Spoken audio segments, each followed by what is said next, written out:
Hello hi అండి. అందరూ బాగున్నారా? అందరూ బాగుండాలని మనస్ఫూర్తిగా కోరుకుంటున్నానండి. మేము సరదాగా మా ఊరి పక్కన పోతవరంలో అబ్దుల్లా భాషా వారి గ్రంథ మహోత్సవానికి చూడడానికి వెళ్ళామండి. మేము చిన్నపిల్లలప్పటి నుంచి అప్పుడప్పుడు వెళ్తూనే ఉంటాం. అక్కడ గ్రంథ మహోత్సవం చాలా బాగా జరిగిద్దండి. అసలు ఎంతమంది పక్క ఊళ్ళ నుంచి ఎంతమంది జనాలు వస్తారో చూడడానికి. ఆ లైటింగ్ చూడండి అసలు ఎలా వేశారో. అక్కడ చిన్నపిల్లలు ఆడుకోవడానికి బొమ్మలు చూడండి, రకరకాల బొమ్మలు, ఆట వస్తువులు అన్నీ. అసలు ఎన్ని రకాలు ఈ ఆడవాళ్ళకు సంబంధించినవి, జ్యువెలరీ కానీ మంచి మంచి ఆట వస్తువులు చాలా రకాలు ఉంటాయండి. అక్కడ ఒక ముసలాయన్ని ఆ రేట్ అడుగుతుంటే చెప్తున్నాడు అన్నమాట. చూడండి బొమ్మలు చాలా బాగున్నాయి కదా, అసలు పట్టుకొనివ్వట్లేదు చూడండి. అక్కడ గంధ మహోత్సవం దగ్గర ఈ దేవుని ప్రతిమలు, ఆ ఖురాన్లోని వాక్యాలతో అన్నీ మంచి మంచి బొమ్మలు చూడండి. అవి తీసుకునే వాళ్ళు తీసుకొని ఇళ్ళల్లో కొలుచుకుంటూ ఉంటారండి. చూడముచ్చటగా ఉన్నాయండి బొమ్మలు. చూడండి ఎంత బాగున్నాయో. అది మక్కాలో దర్వాజా అంటారండి దాన్ని.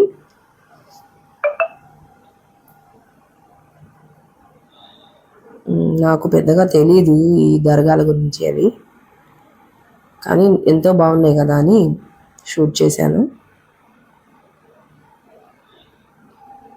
మా చెల్లి తీసుకుందండి ఈ దర్వాజా ఒకటి, ఈ ప్రతిమ ఒకటి.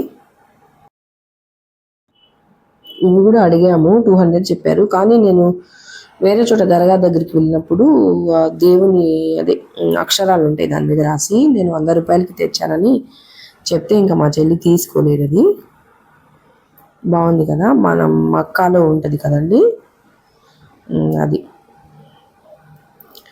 అసలు ఎంతమంది జనాలు వస్తారండి, చూశారు కదా, ఇసుకేస్తే రాలదు చూడ్డానికి గ్రంథ మహోత్సవానికి.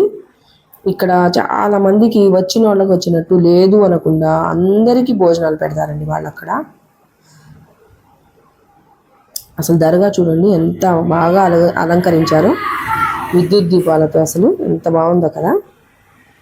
కొంచెం లోపలికి వెళ్ళి కూడా చూపించారండి. చూడండి చూడండి మంచి మంచి ఫ్లవర్స్తో అసలు చూడముచ్చటగా, అసలు చూడడానికి కళ్ళు సరిపోలేదండి, అంత బాగుంది దర్గా. నేను ఎప్పుడో ఒక 10 years అయిందండి చూసి, మళ్ళీ ఇప్పుడే వెళ్ళాను.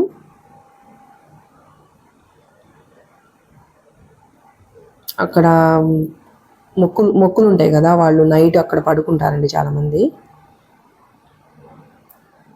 ఎవరి నమ్మకం వాళ్ళది కదా. చూశారు కదా అబ్దుల్లా భాషా గారి ప్రతిమ ఇది. ఇప్పుడు అంతమంది జనం వస్తున్నారంటే ఆయనది ఏదో మంచి ఉంటుంది కదండి.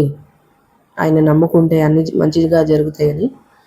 ఎవరి ఆచారాలు, ఎవరి నమ్మకం వాళ్ళది.